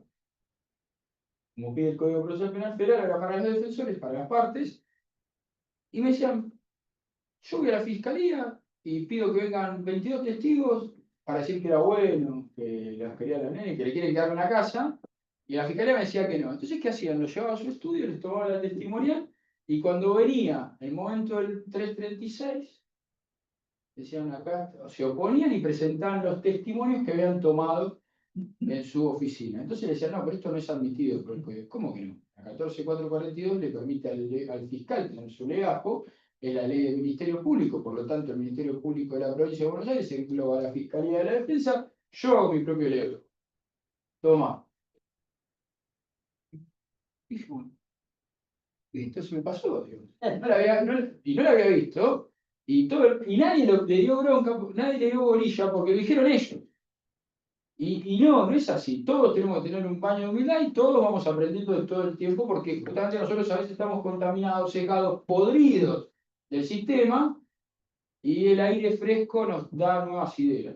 Entonces, por eso les pido que interrumpan, aporten lo que ustedes les parece. Si entienden que si disienten en algo, también lo podemos discutir porque la crítica es constructiva, porque el derecho es dinámico, el derecho no es estanco. Lo que yo me le venga a repetir, ustedes van a tener causas totalmente distintas. Un día le van a dar una excarcelación, otro día no, con un delito menos grave, otro día. Y no van a entender una cuestión así. Entonces, vamos a tratar de hacerlo. Bueno, vamos a lo que es la prisión preventiva en sí mismo. Y entonces, la prisión preventiva es vencido ya indagada la persona, sí o sí, tiene que estar indagada. Tenemos que ver si primero hubo un hecho delictivo, un hecho de la naturaleza que tiene impacto dentro del ámbito penal, y que esa persona podría, con ese grado de certeza, no de certeza, de provisoriedad que requiere esta etapa procesal, como la investigación penal preparatoria, podría haber sido el autor de ese hecho delictivo. Además, tienen que concurrir las circunstancias del 171 por las cuales se deniegan la excarcelación. Es el sentido contrario al artículo 169, que ahora lo vamos a ver. Y ahí viene lo importante, los elementos de convicción. El fiscal, cuando pida la prisión preventiva, va a tener que decir: tengo esto. En base a eso, considerándolo, haciendo una crítica razonada de esa prueba, va a llegar a tal conclusión. Y en base a eso entiendo que hay una verosimilitud en el derecho, que esta persona podría, que hay un delito, hay un hecho delictivo, que esta persona podría haberlo cometido, con el grado de provisoriedad que esta etapa exige, y por tanto entiendo estos riesgos procesales para que se dicte esta medida de coerción. Muchos colegas la dejan pasar y luego apelan esa medida. Lo que yo recomiendo siempre es, si hicimos una defensa activa o encontramos algún tipo de contradicción, realizar una audiencia de 168 bis, que es donde la oralidad del principio acusatorio se van a encontrar firmemente. Es decir, nosotros vamos a encontrar ante la acusación de la Fiscalía y nosotros nos vamos a poder defender activamente de esa Fiscalía ante ese tercer imparcial que es el juez de garantías. Básicamente, eso es lo que dice el librito. Pero sí está bueno porque les va a servir a ustedes, primero, para demostrarles al juez que están preparados para desbaratar la hipótesis del fiscal. Muchas veces se desenmascara al fiscal que dice: me remito al escrito, puede decir: el fiscal no elaboró ese tema, no tiene ni idea. Entonces ustedes métanle todo lo que puedan, entorpezcan de todo, métanle nulidades, todo. El fiscal está, bueno, si me da 2 minutos la vista, y ahí van a decir: bueno, no le escribió el fiscal. La prisión preventiva. Y además también les va a dar impacto ante su cliente. El cliente va a decir: qué bien que estuvo va. Entonces ahí ya el malo va a ser el juez. Pues siempre los malos somos nosotros cuando la gente está presa. Entonces, me parece algo muy razonable que esto se lleve a cabo, pero también implica no llenarse de causa. Si se llenan de causa, no van a poder ir a las audiencias testimoniales, no se van a poder ir a todas las audiencias, porque ustedes saben que la audiencia está citada a las 10 y es a las 12. Eso también esto es lo que no le dicen los libros, que van a tener que enfrentar durante lo que es el transcurso de la profesión. Entonces, en esa audiencia, ahí es donde el fiscal va a explicar todos los motivos que muchas veces es difícil enfrentarlos. Muy difícil porque el fiscal lo único que hace muchas veces es una enumeración de los elementos que recolectó en ese mes para el dictado de la prisión preventiva. Después nos lo va uniendo diciendo: no, miren, estos indicios son unívocos. Por esto. A dijo X, y este X se concatena con lo que dijo B, que estuvo también en el mismo momento, pero a su vez se encuentra respaldo en lo que encontramos en el teléfono del imputado y en las cámaras, en las antenas. Supónganse, y ahí es donde van evaluando las pruebas, lo cual me hace pensar que esta persona estuvo en ese momento, a su vez fue visto por describir una persona de similares características, y se fue corriendo del hecho. Entonces, al irse corriendo del lugar del hecho, escapó cuando llegó el personal preventor, se quiso escapar, entonces a mí me hace presumir el riesgo de fuga, por lo tanto no va a tener algún tipo de apego al derecho, por lo tanto cuando yo lo llame no va a venir. Y por eso pido la medida de coerción. Entonces ustedes ahí van en ese momento, en esa audiencia, se van a lucir, van a decir: no, esto está mal, porque el fiscal tomó solamente esta parte del testimonio, pero miren esto. Las escuchas de teléfono no dicen nada, hubo una interpretación sesgada, porque la policía puso 2 párrafos, pero la conversación dura 5 minutos, y si escucha el primer minuto 20, se fija que acá dice tal y tal cosa, las antenas no es tal, porque lo que dice el señor fiscal es erróneo, porque si ustedes ven, la antena efectivamente impacta en ese lugar, pero el fiscal da una posibilidad de que vaya caminando, y él cambió de antena en 1 minuto. Y todos sabemos que las antenas tienen un rango de 1,5 kilómetros de alcance, Por lo tanto, yo puedo entender que en el cruce de dos antenas tiene que haber recorrido un trayecto mínimamente de 2 kilómetros, lo cual no puede haberlo hecho en 1 minuto caminando, por ejemplo. O sea, porque parece a veces que son cosas estancas y lo damos por ciertas, ¿no? Y cosas tecnológicas parece que lo damos por ciertas. Y lo que dicen es cierto. Entonces, ahí es donde ustedes tienen que ir desbaratando las cosas. No, no, porque no ha demostrado. Si van a ir a decir, el fiscal no ha podido demostrar que mi cliente haya sido el autor del hecho, porque. No, no, para ir a hacer zarlanga no pierdan el tiempo. La verdad es esa. Por eso muchas veces también tenemos que tener conciencia que no tenemos que gastar eh, todas las batallas. Las batallas nos enseñaron que vivimos con series en las cuales todos ganan, de Petrocelli hasta la boda de Lincoln, son todos fenómenos, aparece la prueba en el último momento, no les va a aparecer la prueba nunca en el último momento, es mentira. La prueba la tienen que ir a buscar ustedes, seguramente van a perder porque van a tener que ir al fiscal, el fiscal, me olvidé y ya se borró la cámara. Y bueno, mandar a inspeccionar y van a tener que ir ustedes a inspeccionar y ofrecer la prueba. No, miren, aquí está la cámara del banco, es imposible, está tapada por un árbol, nunca podría haber encontrado a esta persona. No sé, un montón de cosas. Tiene que ser una defensa activa. Para eso es lo que digo, no se pueden llenar de causas.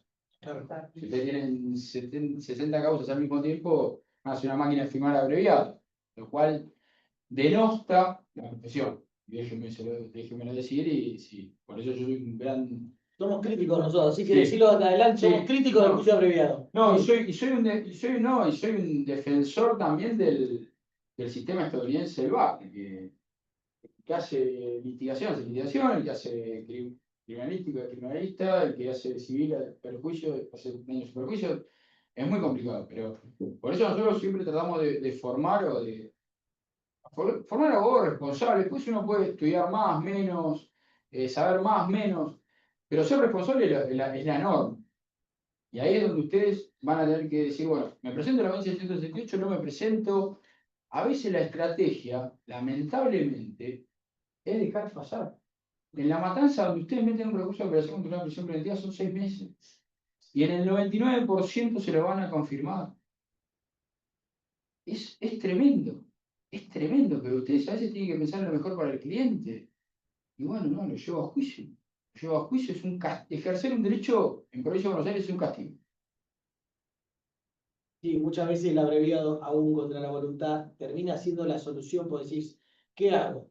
Voy a debate oral y en 6 años me dice, no, está bien, pobrecito, tenía razón. Sí. Yo digo, mirá, pero te saqué absuelto, tuve 6 años preso. Sí. Vos firmo 1 año y medio, en 1 año y medio me ve libertad, listo, fatal. Ganaste. Ahorraste 4 años y medio de tu vida. Sí. Acá en La Plata tardan 3 años para llevarte a juicio los tribunales horarios, más o menos. En los mejores casos. En los mejores casos. En los mejores casos. Es escandaloso. A veces. Cuando esa cuestión de que esta proliferación del juicio abreviado. Digo, nos enfrentamos con un sistema que, nada, la inocencia dejó de ser el principio general para ser una excepción, entonces, de repente te lo ponen adentro. Nosotros, ¿qué herramienta tenemos para luchar contra ese sistema si no es mandar escrito tras escrito y ellos con 2 renglones que los van atrás? No, lo que yo encontré en tribunales como es acá en La Plata, todo el tiempo le uso el 339, 6 meses más 6 meses, y lo a la corte.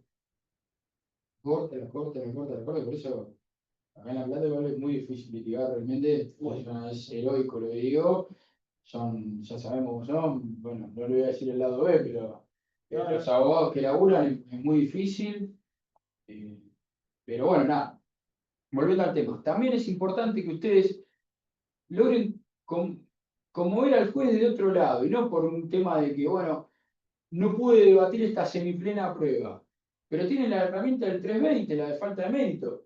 El juez dice, bueno, pero no veo la prisión preventiva, porque hay una confusión en lo que es, yo me acuerdo, acostumbrado al autoprocesamiento de provincia, de capital, perdón, decía, ¿cómo no hay autoprocesamiento? Pero, ¿cómo es? Lo llevan a juicio con falta de mérito, no puede ser, y el plenario blanco. Decía yo, ¿cómo puede ser? El plenario blanco. Pero claro, la falta de mérito es en cuanto a la prisión preventiva, no es en cuanto a la existencia o no del hecho. Respondiendo al tuyo, la finalización natural de un proceso penal es el juicio oral. Esa es la finalización natural. Lo han desnaturalizado las instituciones. Se la pasan, pero también no solo los jueces, porque nosotros puteamos a los jueces, Pero acá, a un par de cuadras, hay unos vagos que no nombran jueces. No nombran. Yo tengo amigos que son jueces y me dicen, estoy subrogando en 2 juzgados. Me acuerdo Pablo Vidrio de Marcel me dijo, no, pero ¿sabes lo peor de todo? La Corte se está ahorrando el 50%. ¿Por qué? Porque tenés un juez subrogante y vos le decís, che, pero ya no te quejes que te echas el 50% más de sueldo. Primero es una porquería. Y tengo 2 despachos. Sí, pero aparte es una porquería el sueldo. Pero además te dicen, no, mirá la inversa. Sumás 600 puestos de jueces por el 50%. Todo eso se está ahorrando el Estado en pagar. Y eso va en detrimento de una correcta administración de justicia. Entonces es una cuestión de meter a la gente en prisión preventiva y ser una máquina de hacer chorizo. Pero ¿sabes lo que es lo más triste del juicio abreviado? De que te apretan, de que el tipo con tal de salir dijo que mató a Kennedy. No nos separa a nosotros. Entonces cualquier burro que no hace nada, a veces yo tengo amigos conocidos que tienen la suerte, encima vos te matás laburando, me pasó una causa acá en La Plata en el top 4. Ustedes no saben lo que laburé. Lo que laburé, vieron que era el fiscal de Bransen, ¿cómo se llama? Sigüet. La verdad te laburaste un montón. Quiero ir a juicio. Quiero ir a juicio, mira, acá Foja 66, usted había apuntado a tal, y este que estaba a Foja 66, que fue un testigo de día, que dice que fue mi cliente, y que nadie sabe cómo, quién se lo dijo, dónde, cuándo, fue testigo de actuación en el allanamiento de Foja 22 cuando usted apuntaba a otra persona. Pero mire, ¿quiere saber algo más grave? Vive a una cuadra de la comisaría. ¿Y quiere saber algo más grave? Hizo entrar al Ministerio Público Fiscal. Yo esto lo voy a decir en el juicio. Y acá se pude esto y me lo llevo preso. Bueno, me llama. Te ofrezco, el tipo me prestó 3 años y medio, me puteaba. El tipo, yo le dije, ¿qué querés que haga? Presentar a Corpus, voy a Corpus. Te ofrezco un abreviado de 5 y 9 porque, 5 y 10, porque la verdad que nosotros a vos como yo, nosotros volvemos para el juicio, mirá, fíjate, no tenían ni idea, no habían leído el expediente y se llevaron lo mismo que yo los tipos. Claro. Y mi cliente, ¿sabe qué me dijo? ¿Para qué mierda te pagué si todos los otros se pagaron unos desastres y se llevan lo mismo que yo? Y a mí, si vos me dijo, le doy este veto por lo que laburaste. Claro. ¿Y qué hago? ¿Le grabo la conversación? Una calentura tenía yo, pero no saben lo que había laburado. Después no saben lo que laburé. Me fui a Bransen, le saqué foto a los caballos, porque se habían chorado un día, me fui a la audiencia de cámara con todas las cosas que estaban en el caballo y digo, bueno, te secuestraron, díganme qué particularidad tiene que sea de Diego y no mía. Por ejemplo, porque el mío se dedicaba también a cosas de caballo. La pucha. No, nada, es todo lo mismo. Y vos sabés que estaba re caliente yo. Y los otros que no habían leído la causa, sí, abreviamos 5 y 10, todos felices. Y el mío es peor porque no, en el momento del hecho estaba en prisión en libertad condicional. Por suerte se durmieron la siesta y nunca se la revocaron. Entonces, por suerte, al momento de firmar ya estaba cumplida, entonces no se la pueden revocar. Ni le podían unificar tampoco. Pero por eso digo, es una porquería. Porque el sistema está hecho para eso. Prisión preventiva, abreviado. Prisión preventiva, abreviado. Prisión preventiva, abreviado. ¿Cómo vas a hacer un juicio de sumoré? Lo que hice. Y ni siquiera es un abreviado como el abreviado Yankee, veo Arguelli, que vos decís, bueno, nos sentamos, primera idea, bueno, ¿qué tenés? ¿Con qué vas a pedir? Listo, ya está. Entonces vos ya descartaste un juicio que no correspondería hacer porque ya está todo sobre la mesa. Bueno, ese dentro de todo me lo banco, vos decís, mirá, acá está todo. No, te hacen caminar todo el proceso y al final te dicen, mirá, o te comes la moral judicial o te hago una oferta. Ese no me sirve. Banco, en todo caso, banco un poco más al plegario sajón, que lo que te hace es separar la paja del trigo. Sí. Lo que vale la pena litigar y lo que no vale la pena litigar. Y ahí sí, pero eso pasa en los inicios. Quiero sumar algo. Hay una cuestión que pasa acá en La Plata, no sé Fer, si pasa en otros departamentos. El tema de no tener audiencia en el abreviado tampoco. Porque si tuviéramos la audiencia obligatoria, que se puede usar la del 105 tranquilamente, que de hecho lo usa un tribunal de acá de La Plata. Ahora la pregunta es, ¿por qué lo usa un tribunal de La Plata y el resto no? Porque lo quiero ver a los fiscales yendo a la audiencia de abreviado a decir por qué plantean o por qué ofrecen lo que ofrecen. Y en base a qué ofrecen lo que ofrecen, y que la defensa pueda decir, sí, yo me voy a adherir o no me voy a adherir, por esto, por esto, por esto, por esto. Que sea oralizada también la audiencia del abreviado, porque si no es Lo arreglamos puertas adentro y lo peor de todo es el momento previo al abreviado, ver al fiscal o a la fiscal que entra en el despacho del juez Sí. y sale con la encomienda. Digo, porque estas cosas hay que decirlas, muchachos, porque si no es todo muy lindo, ¿no? Digo, ¿en carácter de qué entra y sale el fiscal? ¿A ofrecerme qué? ¿Algo que ya charló? ¿Con quién? ¿Con el que tiene que resolver? Es el problema de la Dice- acusatoria aparente que tenemos en la provincia de Buenos Aires. Es una mentira. Acá hay una acusatoria aparente, Es una no mentira. una acusatorio real. No hay división de roles, Por eso. hay dos jugadores que juegan en el mismo equipo, ¿No? entonces es muy difícil. fiscales. Bueno, cuando, se los recomiendo, cuando tengan un juicio oral, que vengan los del no, perdón, cuando vengan los peritos, supuestamente oficiales, y son del Ministerio Público. Usted es perito de parte. A veces a mi perito le pregunta, ¿usted cobró por su, le dice el fiscal así, todo muy inquisidor, ¿usted cobró por su tarea? Sí, por supuesto. Y yo le pregunto a veces en la salida, digo, el fiscal no cobra, qué suerte que el fiscal viene gratis. Claro, claro. Y después también el perito, el Ministerio Público Fiscal es perito de parte. Perito de parte, no, ¿qué oficial? El salario de la asesoría tutelar, que es el Ministerio Público Fiscal, el perito de parte. Pero bueno, vamos a seguir. Bueno, el juez va a dictar o no la prisión preventiva, puede dictar la prisión preventiva, puede cambiar la calificación legal. La calificación legal siempre es importante porque ustedes saben que nosotros jugamos hechos y no calificaciones legales, después obviamente tienen que introducir esa cuestión, esa plataforma fáctica en una calificación legal, porque si no, no sería delito. Esa es la conducta típica. Bueno, la encuadramos prima facie, pero eso puede ir mutando. Esa mutación puede incidir en el monto de la pena expectativa, por lo tanto, nos va a llevar a que el riesgo procesal con peligro de fuga en base a la pena expectativa sea menor, sea menor, entonces también tienen que pelear calificaciones. A veces lo que tenemos que litigar no es, si el tipo está ahí, está filmado, hay 3 testigos que lo reconocen, que la antena del celular le marca en el lugar, ¿vamos a litigar que el tipo no fue? No, vamos a litigar o que tenía una causa de justificación, o que no incumpliendo un deber, o que estaba logró legítima defensa, pero no vamos a discutir que el tipo litigar que el tipo estaba ahí, o una calificación legal menor.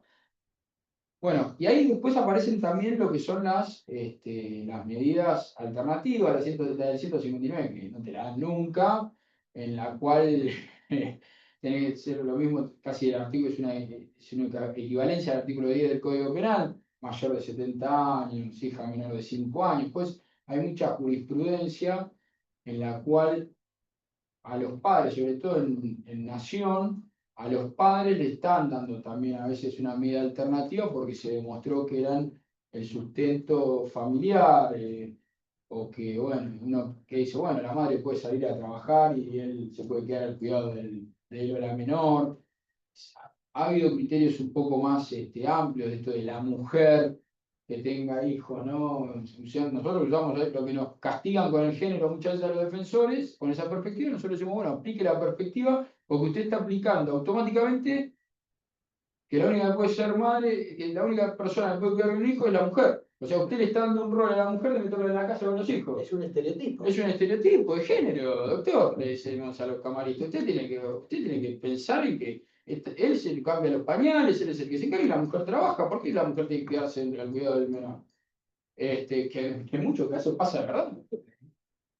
Así que bueno, después, bueno, cuando tenemos esta cuestión pasada, ya la cuestión estudiada de lo que es la prisión preventiva, las medidas de coerción que están en el código, vamos a los institutos que más nos interesan, que son la excarcelación y la exhibición de prisión. Lamentablemente, es muy difícil congeniar en 20 artículos hay una diferencia abismal. Por un lado, el 148 nos habla de riesgos procesales y el 169, 21 artículos después, nos da un número clausus de oportunidades en las cuales puede proceder la excarcelación. ¿No? Delito menor de 8 años, pena mayor menor a 8 años, que el concurso de delito no sea mayor a 8 años, que la pena, por las características a veces del autor, también o del hecho, pudiera ser dejada en suspenso. Bueno, después nos da un elenco hasta de plazo razonable, que hubiese cumplido en detención cuando puede tener la libertad condicional, etcétera, etcétera. Entonces, todos estos elementos son los que nos van a hacer llevar a nosotros. Por eso le digo, van a meter una excarcelación cuando una persona está acusada de un homicidio agravado que tiene una pena de prisión perpetua como expectativa. No, yo me aguantaría a defenderme en la audiencia del 168 o no mostraría las cartas y lo esperaría, lo llevaría a juicio oral lo más rápido posible. O a juicio por jurados, ¿no? Obviamente siempre está conviene dejarlo planchado, no pedir nada. Convalida los corre vista del 336, no me opongo, quiero que vaya a juicio, pido juicio por jurado, pido juicio por tribunal, y después vamos a discutir. Pero en medio tenemos estos institutos procesales, la diferencia determinante de la exhibición y la excarcelación es que la exhibición es cuando el tipo está afuera, y la excarcelación cuando el tipo está adentro. Esa es la diferencia principal. Después, el instituto de la exhibición remite directamente, el 185 remite a la excarcelación. ¿Qué tiene diferente la exhibición con la excarcelación? Hay una cuestión que es polémica y tienen que mirarla. Dice el 186 que el juez calificará los hechos de la forma que estime pertinente o algo parecido. Y ahí es donde está pasando por la potestad del fiscal. Ahí es donde está violando el sistema acusatorio, porque el juez va a calificar como él le corresponda, no en base a la requisitoria del fiscal o de los hechos. El fiscal dice, está imputado por estos hechos, pero no le pregunta al fiscal, ¿usted por qué delito cree que es? A mí me pasó en una causa que pidió una exhibición de prisión, el tipo estaba con una asociación ilícita como miembro, digo, bueno, 169 inciso tercero, la pena puede ser dejada en suspenso, pena novayo, tiene que ser al mínimo de la pena. Sí, acá tenés Feirán Novayo, me dijo. Sí. Y bueno, mira la cámara. Digo, no, mira la cámara, no, esto es una injusticia. Y la cámara dice, no solo que no es una injusticia, sino que usted la sacó muy barata. Porque esto es asociación ilícita, extorsión y cohecho. Mirá. Le hicieron un combo, un promo. Sí, el fiscal me viene acusando por 210. Y yo digo, pero ustedes utilizaron una reforma de un mecanismo procesal que en la favor del imputado me están diciendo que no lo use más porque cada vez que vea a ustedes me van a hacer la situación para peor. No pueden hacer esto.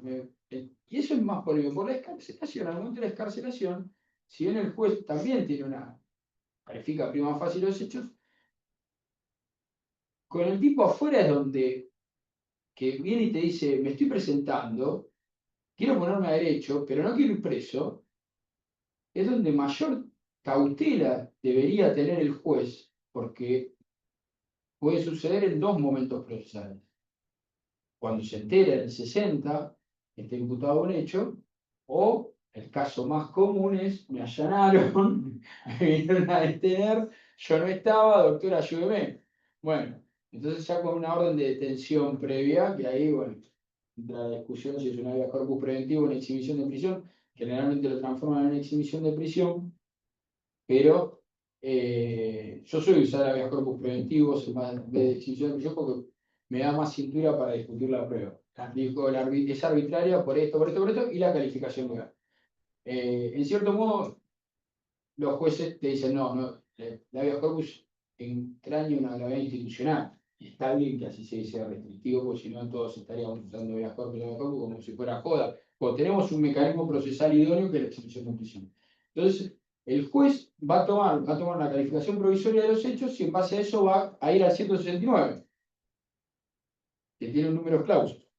Pero a su vez debería ir al 148, que es el de los riesgos procesales.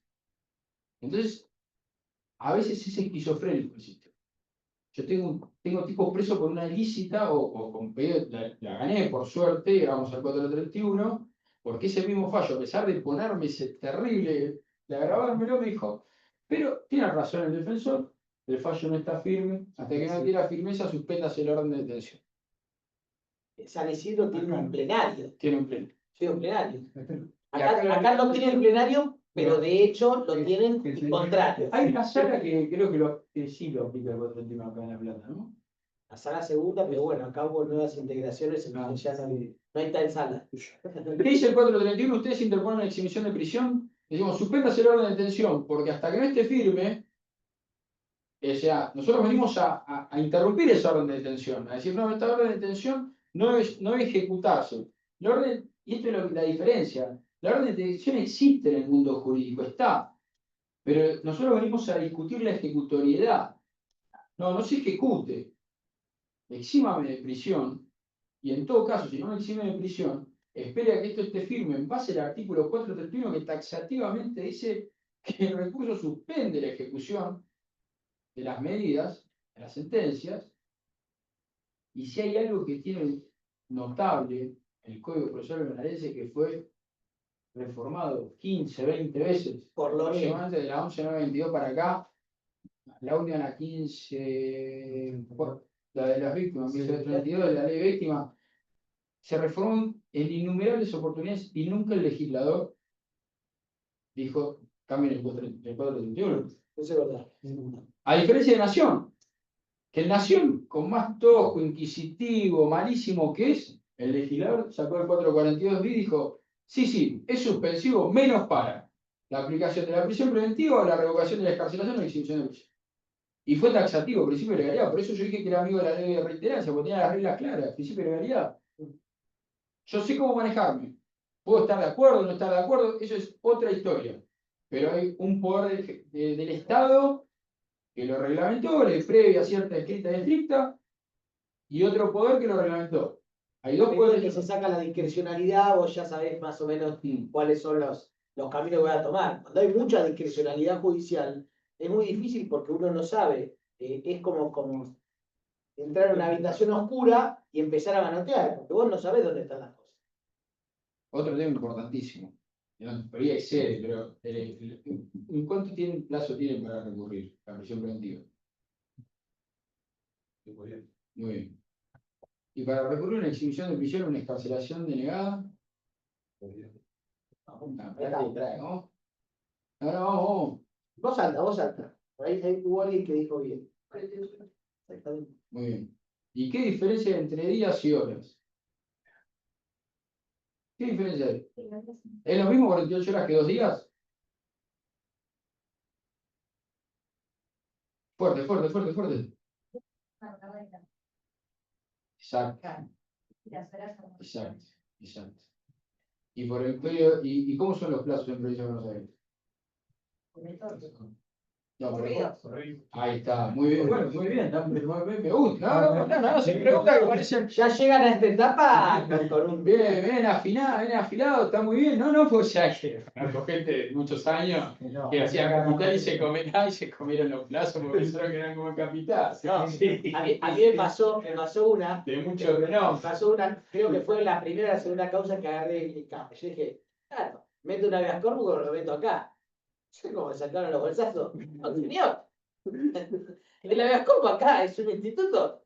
Meto una apelación, acá no sirve. No es como acá que metes el sistema y lo meto como recurso, lo meto preventivo. No, acá el habeas corpus es así. Pero bueno, vamos a ver cómo estamos. Uy, ya son las 7. Bueno, cortito. Bueno, la excarcelación está arreglada en el 169. El juez tiene 5 días para resolver. En la exhibición no, tiene 3 días. Tiene que resolver en 72 horas. 72 horas, me confundo, porque tengo 4 ¿Cómo la ves? ¿Cuál la ves? tiene que resolver en 72 horas, lo cual eso a veces se pasa de largo. Hay un artículo que en Mercedes te lo aplican en el último párrafo, te dice los 5 días, salvo que haya medidas para mejor proveer. Y en Mercedes muchas veces te dejan 10 días, 20 días sin resolver una excarcelación. Que no, mire el último Qué diligente, párrafo. juez. Sí. ¿Cuántas medidas? Una cosa de loco, pero no, y no, eso es porque no hicieron el informe ambiental, etcétera, porque la policía no tenía ganas de ir. Bueno, esa es la diferencia, son 5 días de la excarcelación, 3 días. Las circunstancias están en el 169 y en el 170 tienen la excarcelación extraordinaria que tiene que ser amigo del juez, básicamente, para que la den. No tengo una explicación. No se la puedo dar. Un grave daño de la salud, por ejemplo, una persona que no esté dentro de los 70, no se amare, que la enfermedad que tenga no pueda ser tratada en el penal. ¿Ustedes cómo lo pueden anudar esto con Berbisky 2? Berbisky 1, Berbisky 2, diciendo las condiciones no están dadas para estar en un penal con una enfermedad, si bien no es grave, no es terminal, no puede estar porque van a, No le garantizan el tratamiento. no le garantizan el tratamiento, no lo sacan, no tienen camiones, no dan turnos en el hospital. Los hospitales muchas veces no quieren atender a los detenidos. Pasa eso. Dicen, no, yo no te doy un detenido, andá, fíjate, no sé, reglamento, no te doy un detenido. La carcinosis extraordinaria es muy difícil de conseguir, pero recomiendo que se vea la Morena Real, por ejemplo. Sí, bueno, No sé esa qué acreditó tenía Morena poco de Real. extraordinaria. Sí, sí, Tenía poco de extraordinaria esa. sí, poco se te... No, poca sorpresa que se ha Claro. conseguido, ¿no? Sí. Pero digo que no entendí el por qué era extraordinaria. Todos somos iguales ante la ley, pero hay algunos que son más iguales que otros. Ya entendí, pero la leí, sí, tenía un hijo menor a su cuidado, bueno, entonces no tiene que haber presos en Argentina. Todos tienen hijos, mantienen a sus hijos y mujeres menos, entonces.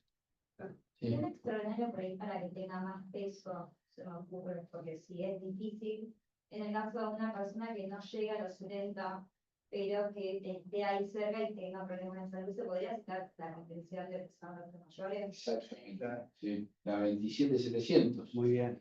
Pero ¿qué pasa? Argentina hizo una observación con respecto a eso.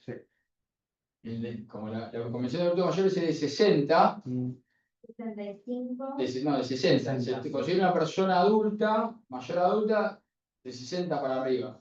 Argentina tiene de los 70 para arriba para la prisión domiciliaria. Entonces es una reserva eso. En realidad lo hizo por el tema de lesa humanidad, básicamente. Hizo esa reserva de que no, miren. Porque si no tenés que modificar el artículo 10, para la ley de ejecución, para las prisiones domiciliarias. Que bueno, la carcelación extraordinaria lo que se pide generalmente es cuando no encuadra dentro de las circunstancias del 169. No entendemos ni la pena puede ser dejada en suspenso, ni en menor a 8 años, ni el concurso de delito, ni atenta contra el plazo razonable, nada. Entonces se pide generalmente un subsidio, que se tomen como cuestiones de riesgo procesal, se desconfigura este instituto porque lo que estamos pidiendo en realidad con una excarcelación extraordinaria es que se cumpla con los parámetros de la Corte Interamericana, que son los riesgos procesales. No entra dentro del 169, pero bueno, denme una extraordinaria porque tiene que valorar riesgos procesales. Bueno, con los temas de la exhibición de prisión, lo mismo, me olvido algo, morigeración. Cortito y al pie. Morigeración de la prisión preventiva. Esto también es un tema en el cual yo recomiendo que se pida al momento de que ustedes se enfrenten a un 168 bis, porque es lo mismo que les vengo diciendo. Por ahí el impacto que causa en el juez no es para una falta de mérito o para un sobreseimiento, ni que hablar, pero les puede dar un marco de duda de decir, che, esta no es Tan verosímil. sí, esta prueba no es tan grave, no lo puedo dejar preso a este ñato. Estos indicios vehementes de culpabilidad no son tan altos, este estándar que me da el fiscal no es tan alto, entonces le voy a dar una domiciliaria. Yo pido que en caso de que se conceda la prisión domiciliaria se evalúe una alternativa a la prisión preventiva. Algunos jueces dicen, no, mire, no entra en los parámetros del 159, que taxativamente está como alternativa a la prisión preventiva, y otros directamente dan tratamiento al 163, que es el artículo en el cual nos vamos a apoyar para pedir una domiciliaria. ¿Cuál es el problema? Muchos jueces dicen, no, una vez firme la prisión preventiva, voy a adentrarme a la domiciliaria, porque también tiene una razón, porque si yo estoy apelando, no voy a empezar a hacer todos los trámites, a desgastar al sistema para una prisión domiciliaria, si la Cámara después me va a revocar la prisión preventiva. Entonces el juez dice, bueno, si la deja firme, yo arranco a hacer los ambientales, etc. Después, si no, tengo que esperar a que venga de la Cámara. Otros jueces la aplican directamente, ¿eh? La aplican directamente. Entonces yo digo, pídanla después, que le digan que no, porque no corresponde, pero no. Y den también un tema de ausencia de riesgos procesales, pero con menor intensidad, porque no deja de ser una prisión preventiva. Y en el 163, cuando ustedes la piden, aparte de ser internado en un establecimiento, en su casa, etc., puede ser que tengan un terrible drogadicto, drogadependiente, que tiene que estar en una institución. Acá lo otorgan mucho. Le otorgan mucho por esos casos. Yo lo planteo, la baso en la 23737 y la facultad que tiene el magistrado cuando la persona sea dependiente de utilizar medidas curativas, etcétera, etcétera. Acá eso tengo que decir verdad, acá eso se utiliza. En establecimiento tenés que ofrecer en establecimiento. Sí, claro. Damiano Letti tenía un abogado, un colega, tenía directamente una granja. Ah, está bueno. Es un fenómeno. Te decía, ¿quién es el de grande? Yo soy el de la Acá hay granja. una- ¿Quién es el de la granja? Yo. Acá hay un cura que se llama Ariel Solé, que tiene una granja, que yo he tenido ahora, ya, por suerte ya transitaron, pero que se dedica específicamente a esos casos y como él tiene muy buena imagen en el Poder Judicial, cuando uno viene con esta propuesta, es lo más probable que te lo otorguen. Ahora, ¿cómo tienen que ir a esa propuesta? No va a decir, no, lo voy a internar. No. Vengan con el escrito, van primero al lugar, que lo van a recibir, que es el lugar adecuado para el tratamiento, y obviamente con un dictamen médico o pedir una pericia médica en base a qué, o rinoscopía, lo que sea, cuál es el grado de acción que tienen. Ustedes tienen que ir todo preparado para pedirle al juez. Después tenemos una medida bastante polémica que la toman de oficio los jueces, son las pericias psicológicas o psiquiátricas. Que aparte eso tarda mucho. Dice, no tolera la frustración. Yo soy hincha de Ferro, imagínense. Nos pasa un examen hace 25 años, estamos en la B, hasta falta que salga campeón gimnasia, y ya está, no estamos. Platense salió campeón, pero salió campeón Platense, falta que salga campeón gimnasia, ya está, me mato directamente. No tolera la frustración, a mí nunca me podrían dar una prisión domiciliaria. Es una locura. Nosotros tenemos una posición respecto de ese tipo de informes. No sé qué opinas, Fer. En lo que hace a la autoincriminación, cuando los psicólogos de la asesoría pericial les piden que hablen sobre el hecho, a ver que si se arrepiente, si no se arrepiente. ¿Cómo va a decir un tipo en una ambiental para una domiciliaria que si se arrepiente del hecho? No, pero imagínate, No están las esposas ahí. no está ni aceptado, pero no está ni aceptado para la libertad condicional, que es un tipo que ya está condenado. Por sentencia firme. Y dice, pero no muestra arrepentimiento.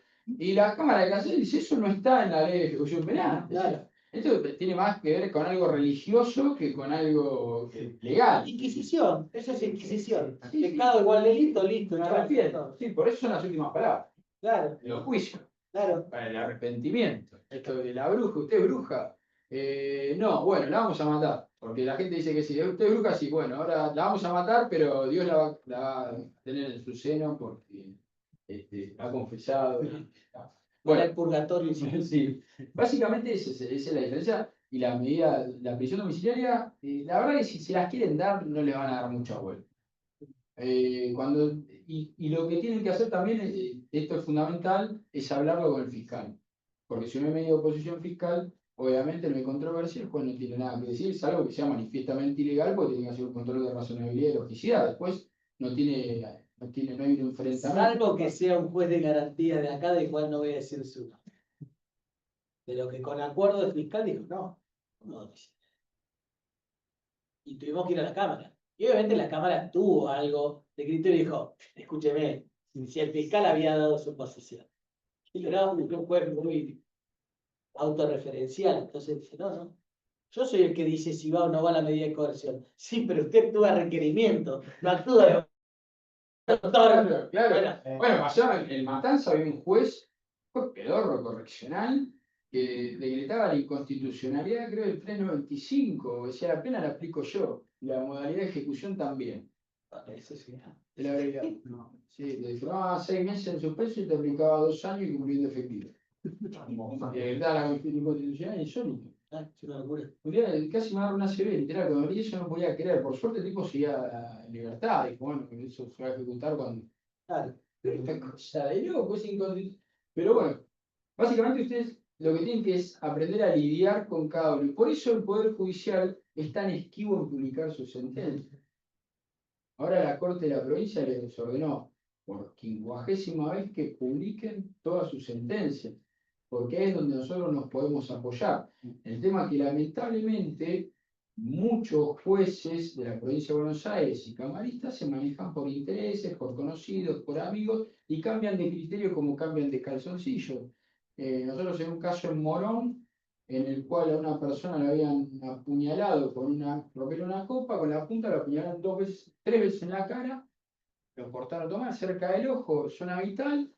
El juez dicta la prisión preventiva por tentativa de homicidio, la Cámara, mágicamente, obviamente era defendido por el hijo de un juez federal, la Cámara mágicamente dijo la de Marmala, que nosotros decimos, no una conducta que buscara la muerte, si hubiese querido matar lo mataba, Siempre lo dejan prisión preventiva, pero con lesiones graves.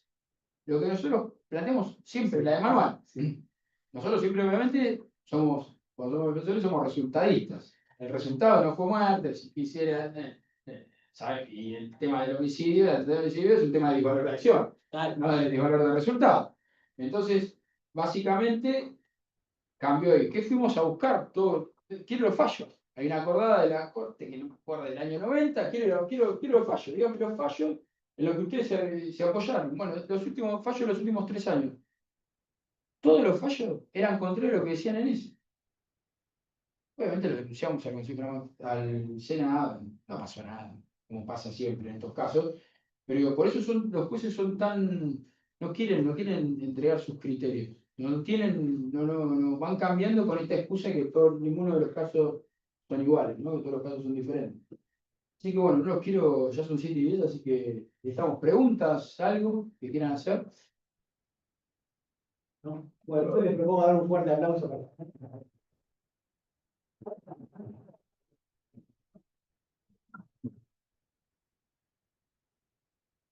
Bueno, nos vemos la clase que viene, que es. Aviso parroquial. El jueves que viene, a las 5 de la tarde, vamos a tener una clase especial porque van a venir peritos. ¿sí? Ah, Van a descansar de los abogados recalcitrantes que vienen a sentarse acá. No, está buena la clase porque van a venir peritos de cibercrimen de la provincia de Buenos Aires.